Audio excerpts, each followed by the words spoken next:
नमस्ते, मैं छाया श्रीवास्तव आप सबका अपने चैनल कहानियों का कारवां में स्वागत करती हूँ। मैं कहानियाँ सुनाती हूँ, कुछ अपनी लिखी कहानियाँ, कुछ हवाओं में तैरती कहानियाँ। आपको मेरा चैनल पसंद आए तो प्लीज लाइक व सब्सक्राइब जरूर करें। नमस्कार, मैं छाया श्रीवास्तव एक बार फिर आप सबका स्वागत अपने चैनल कहानियों के कारवां में करती हूँ। आज मैं आपके सामने सआदत हसन मंटो जी की कहानी राम खेलावन लेकर प्रस्तुत हुई हूँ। खटमल मारने के बाद मैं ट्रंक के पुराने कागजात देख रहा था कि सईद भाईजान की तस्वीर मिल गई। मेज पर एक खाली फ्रेम पड़ा था। मैंने उस तस्वीर से उसको पूरा कर दिया और कुर्सी पर बैठकर धोबी का इंतजार करने लगा। हर इतवार को मुझे उसी तरह इंतजार करना पड़ता था क्योंकि हफ्ते की शाम को मेरे धुले हुए कपड़ों का स्टॉक खत्म हो जाता था। मुफलिसी के उस जमाने में मेरे पास सिर्फ इतने कपड़े थे जो मुश्किल से 7-8 दिन तक आबरू कायम रख सके। मेरी शादी की बातचीत हो रही थी और इस सिलसिले में पिछले 2-3 इतवारों से मैं माहिम जा रहा था। धोबी शरीफ आदमी था, यानी धुलाई न मिलने के बावजूद हर इतवार को बाकायदगी के साथ पूरे 10 बजे मेरे कपड़े ले आता था। लेकिन फिर भी मुझे खटका था कि ऐसा ना हो मेरी धुलाई न देने से तंग आकर किसी दिन मेरे कपड़े चोर बाजार में बेच दे और मुझे अपनी शादी की बातचीत में बगैर कपड़ों के हिस्सा लेना पड़े, जो कि जाहिर है बहुत ही शर्मनाक बात होती। खोली में मरे हुए खटमलों की तरह ही घिनौनी बू फैली हुई थी। मैं सोच रहा था कि उसे किस तरह दबाऊं कि धोबी आ गया। साहब सलाम कहकर उसने गठरी खोली और मेरे गिनती के कपड़े मेज पर रख दिए। ऐसा करते हुए उसकी नजर सईद भाईजान की तस्वीर पर पड़ी।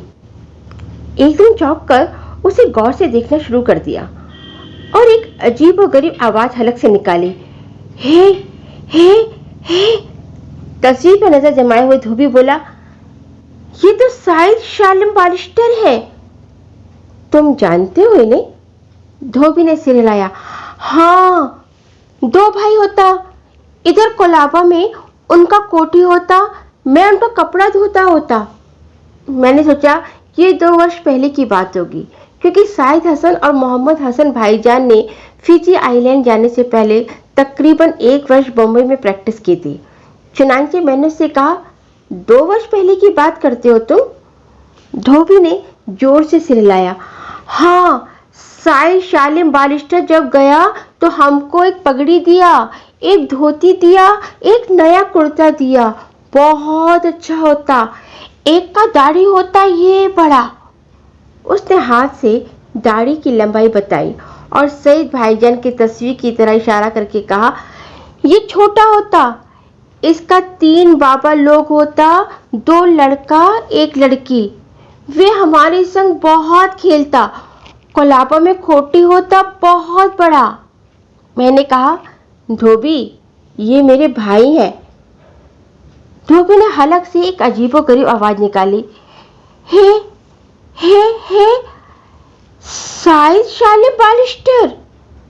मैंने उसकी हैरत दूर करने की कोशिश की और कहा, ये तस्वीर सईद हसन भाईजान की है, दाढ़ी वाले मोहम्मद हसन है, हम सबसे बड़े। धोबी ने मेरी तरफ घूर कर देखा, फिर मेरी खोली की जिंदगी का जायजा लिया। एक छोटी सी कोठरी थी, बिजली के प्रकाश से वंचित।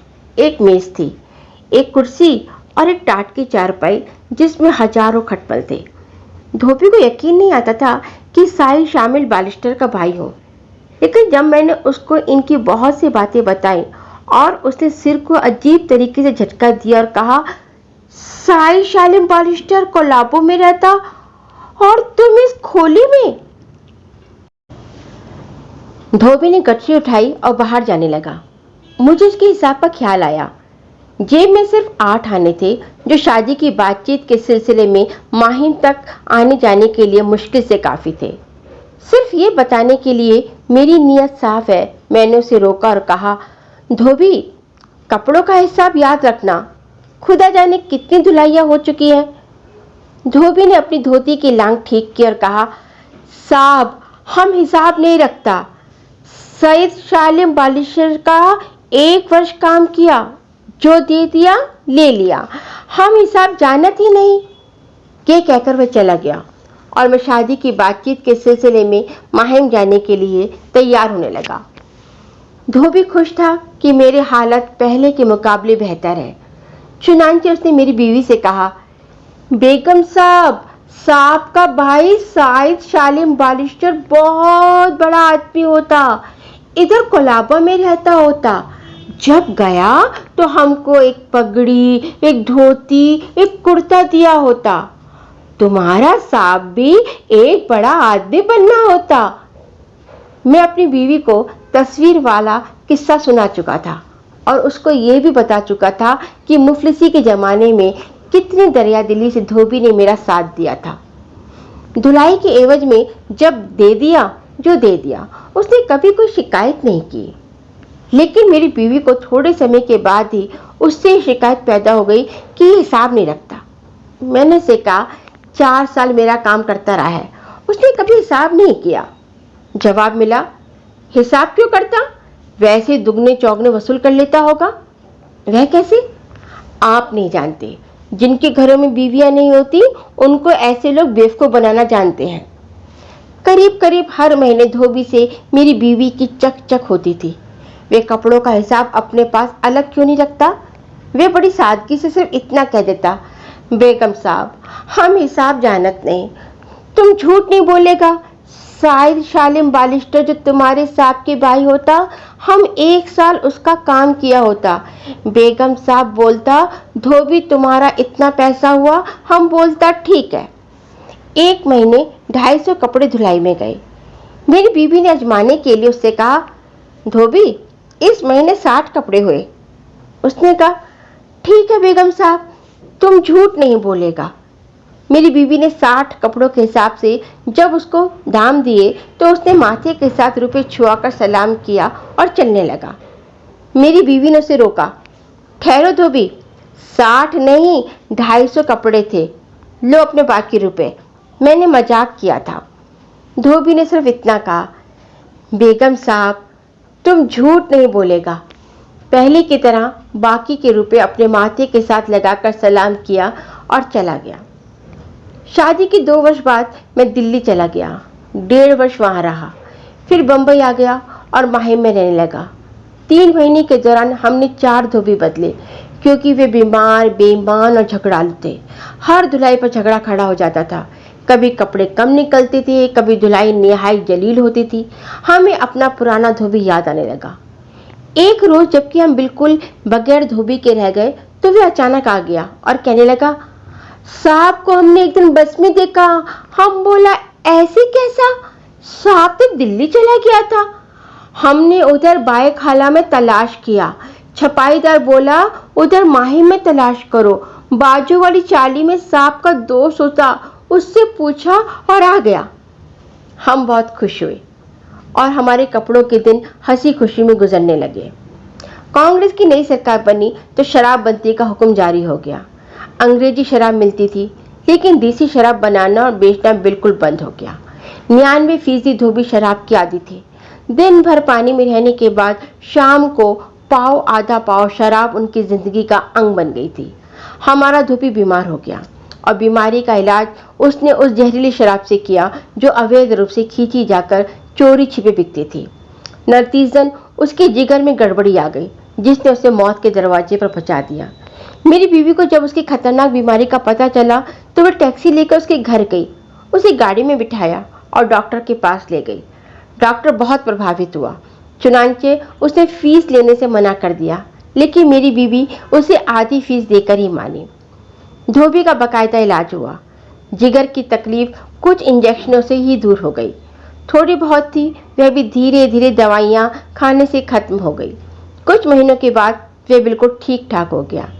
अब धोबी उठते बैठते हमें दुआएं देता था, भगवान साहब का सईद सालिम बालिस्टर बनाए, उधर कोलाबा में साहब रहने को जाए, बाबा लोग हो, बहुत पैसा हो, बेगम साहब धोबी को लेने आया मोटर में, उधर किले में बहुत बड़े डॉक्टर के पास ले गया, जिसके पास मैम होता उस भगवान बेगम सबको खुश रखे। कई वर्ष गुजर गए। इस दौरान कई राजनीतिक इनकलाब आए। धोबी बिना नागा किए इतवार को आता रहा। उसकी सेहत अब बहुत अच्छी थी। इतना अरसा गुजरने पर भी वह हमारा सलूक नहीं भूला था। हमेशा दुआएं देता। शराब कतई तौर पर छूट चुकी थी। शुरू में वह कभी कभी उसे याद किया करता था, पर अब नाम न लेता था। सारा दिन पानी में रहने के बाद थकान दूर करने के लिए अब उसे दारू की जरूरत महसूस नहीं होती थी। हालात कुछ ज्यादा बिगड़ गए। बंटवारा हुआ तो हिंदू मुसलमान दंगे शुरू हो गए। हिंदुओं के इलाके में मुसलमान और मुसलमानों के इलाके में हिंदू दिन की रोशनी रात के अंधेरे में हलाक किए जाने लगे। मेरी बीवी लाहौर चली गई। जब हालात और ज्यादा खराब हो गए तो मैंने धोबी से कहा, अब तुम काम बंद कर दो। ये मुसलमानों का मोहल्ला है, ऐसा ना हो कि कोई तुम्हें मार डाले। धोबी मुस्कुराया, साहब अपन को कोई नहीं मारता। हमारे मोहल्ले में कई वारदातें हुई, मगर धोबी बराबर आता रहा। कुछ दिनों में हालात बहुत ही ज्यादा खराब हो गए। लाहौर से तार पर तार आने लगे कि सब कुछ छोड़ो और जल्दी चले आओ। मैंने शनिवार के दिन इरादा कर लिया कि इतवार को चल दूंगा। मुझे सवेरे निकल जाना था। कपड़े धोबी के पास थे। मैंने सोचा कर्फ्यू से पहले पहले जाकर उसके घर से ले आऊं। चुनांचे साहब को विक्टोरिया लेकर महालक्ष्मी रवाना हो गया। कर्फ्यू के वक्त में अभी 1 घंटा बाकी था, इसलिए आवागमन जारी था। ट्रामें चल रही थी। मेरी विक्टोरिया पुल के पास पहुंची तो एकदम शोर मचा। लोग अंधाधुंध भागने लगे। ऐसा मालूम हुआ जैसे सांडों की लड़ाई हो रही हो। भीड़ कम हुई तो देखा 2 भट्टियों के पास बहुत से धोबी हाथ में लाठियां लिए नाच रहे हैं और तरह तरह की आवाजें निकाल रहे हैं। मुझे उधर ही जाना था। विक्टोरिया वाले ने इनकार कर दिया। मैंने उसका किराया अदा किया और पैदल ही चल पड़ा। जब धोबियों के पास पहुंचा तो वे मुझे देखकर खामोश हो गए। मैंने आगे बढ़कर एक धोबी से पूछा, राम खिलावन कहाँ रहता है? एक धोबी जिसके हाथ में लाठी थी झूमता हुआ उस धोबी के पास आया, जिससे मैंने सवाल किया। क्या पूछता है? पूछत है राम खिलावन कहाँ रहता है। शराब से धुत धोबी ने करीब करीब मेरे ऊपर चढ़कर पूछा, तुम कौन हो? मैं राम खिलावन मेरा धोबी है। राम खिलावन तुम्हारा धोबी है? तू किस धोबी का बच्चा है? एक चिल्लाया, हिंदू धोबी का या मुस्लिम धोबी का? तमाम धोबी जो शराब के नशे में चूर थे मुक्के तानते और लाठियां घुमाते हुए इर्द गिर्द जमा हो गए। मुझे उनके सिर्फ एक सवाल का जवाब देना था, मुसलमान हो या हिंदू। मैं बेहद घबरा गया। भागने का सवाल ही पैदा नहीं होता था, क्योंकि मैं उनमें घिरा हुआ था। नजदीक कोई पुलिस वाला नहीं था जिसकी मदद के लिए पुकारता। और कुछ समझ में न आया तो इन शब्दों में उनसे गुफ्तगू शुरू कर दी। राम खिलावन हिंदू है। हम पूछता है वे किधर रहता है, उसका खोली कहाँ है? 10 वर्ष से वह हमारा धोबी है। बहुत बीमार था, हमने उसका इलाज कराया था। हमारी बेगम, हमारी मेम साहब यहाँ मोटर लेकर आई थी। यहाँ तक मैंने कहा तो मुझे अपने ऊपर बहुत तरस आया। दिल ही दिल में बहुत शर्माया कि इंसान अपनी जान बचाने के लिए कितने नीचे स्तर पर उतर आता है। इस एहसास ने मेरी हिम्मत बंधाई। चुनांचे मैंने उससे कहा, मैं मुसलमान हूँ। मार डालो का शोर बुलंद हुआ। नशे में धुत धोबी एक तरफ देखकर चिल्लाया, ठहरो, इसे राम खिलावन मारेगा। मैंने पलट कर देखा। राम खिलावन मोटा डंडा हाथ में लिए लड़ खड़ा रहा था। उसने मेरी तरफ देखा और मुसलमानों को अपनी जबान में गालियां देता हुआ मेरी तरफ बढ़ा। मैंने धमकाने वाले लहजे में कहा, राम खिलावन। राम खिलावन दहाड़ा, चुप कर राम खिलावन के। मेरी आखिरी उम्मीद भी डूब गई। जब वो मेरे करीब आ पहुंचा तो मैंने खुश गले से हौले से कहा, मुझे पहचानते नहीं राम खिलावन। राम खिलावन ने वार करने के लिए डंडा उठाया। एकदम उसकी आंखें सिकुड़ी और फैली। डंडा हाथ से गिरा। उसने करीब आकर मुझे गौर से देखा और पुकारा, साहब। फिर वे अपने साथियों की ओर देखकर बोला, ये मुसलमान नहीं, ये मेरा साहब है, बेगम साहब का साहब। वे मोटर लेकर आया था, डॉक्टर के पास ले गया था, जिसने मेरा जुलाब ठीक किया था। राम खिलावन ने अपने साथियों को बहुत समझाया, मगर वे ना माने। सब शराबी थे। तू मैं शुरू हो गई। कुछ धोबी राम खिलावन की तरफ हो गए और हाथापाई तक नौबत आ गई। मौका अच्छा देख मैं वहां से खिसक लिया। मैं बहुत बेकरार था। दिल में तरह तरह के भाव उबल रहे थे। जी चाहता था जल्दी टिकट आ जाए और मैं बंदरगाह की तरफ चल दूं। मुझे ऐसा महसूस होता था कि अगर देर हुई तो मेरा फ्लैट मुझे अंदर कैद कर लेगा। दरवाजे पर दस्तक हुई। मैंने सोचा टिकट आ गए। दरवाजा खोला तो बाहर धोबी खड़ा था। सलाम साहब। सलाम। मैं अंदर आ जाऊं? आओ। फिर खामोशी से अंदर दाखिल हुआ। गठरी खोलकर उसने कपड़े निकालकर पलंग पर रखे। धोबी ने अपनी आंखें पोंछी और भर्राई आवाज में कहा, आप जा रहे हैं साहब? हाँ। उसने रोना शुरू कर दिया। साहब, मुझे माफ कर दो। ये सब दारू का कसूर था, और दारू आजकल मुफ्त मिलती है। सेठ लोग बांटता है कि पीकर मुसलमान को मारो। मुफ्त की दारू कौन छोड़ता है साहब? हमको माफ करो। हम पियला था। साई शालिम बालिस्टर हमारे पर बहुत मेहरबान होता। हमको एक पगड़ी, एक धोती, एक कुर्ता दिया होता, और आपका मेम साहब जुलाब से हम मरता होता, फिर मोटर लेकर आता, डॉक्टर के पास ले जाता। इतना पैसा खर्च करता तो मुलक जाता। बेगम साहब से मत बोलना राम खिलावन। उसकी आवाज गले में रूंग गई। गठरी की चादर कंधे पर डालकर चलने लगा तो मैंने रोका। ठहरो राम खिलावन। लेकिन वह धोती की लांग संभालता तेजी से बाहर निकल गया। धन्यवाद। तो कैसी लगी आपको साअदत हसन मंटो जी की कहानी राम खिलावन? तो मिलते हैं अगली मुलाकात में एक नई कहानी के साथ। शुक्रिया, धन्यवाद।